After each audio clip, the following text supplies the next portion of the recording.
The skies over Yemen have erupted once again after the Saudi-led coalition's deadly bombings. And on the ground, the message is unmistakable. The front lines are shifting and tensions in the region are dangerously heating up. This as the Saudi-led coalition launched what it calls limited preemptive strikes in Yemen. They said the operation was aimed at halting UAE-backed separatists and to stop the conflict from spiralling.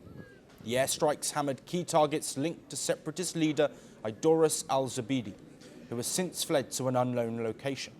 More than 15 strikes hit Alzubidi's stronghold in Dhale, including the homes of his loyalists, sending a blunt warning as the battle for Yemen's future continues to intensify. The strikes reportedly killed 4 civilians, adding to a growing death toll, with half a dozen people injured. Alzubidi was forced out of power after being accused of high treason.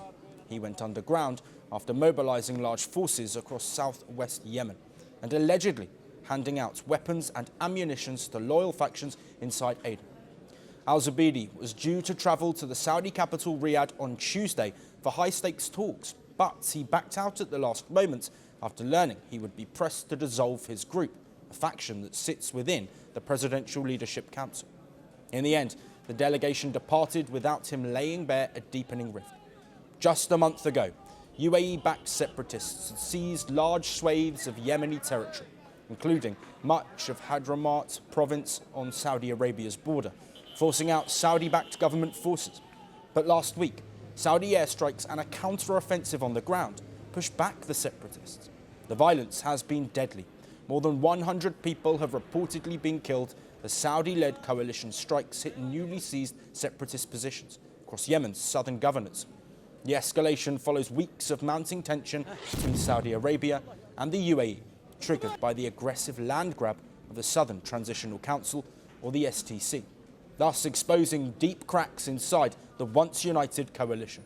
The STC is now pushing for independence, a move that could split Yemen in two, reviving a painful divide last seen between 1967 and 1990.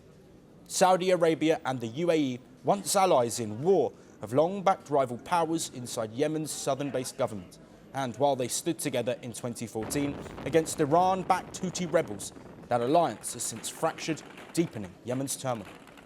With this, the fight for Yemen's future is entering a far more dangerous chapter, one where power is decided not at the negotiating table, but on the battlefield. The world doesn't fit in boxes, so why should your news? From battlefields to negotiation tables, from internet outrage to real-world injustice. The conversations everyone is having and the ones they're avoiding. It's the same show, but this new year, Firstpost America gets a new look. I'm Kerry Johnston, and this is Firstpost America.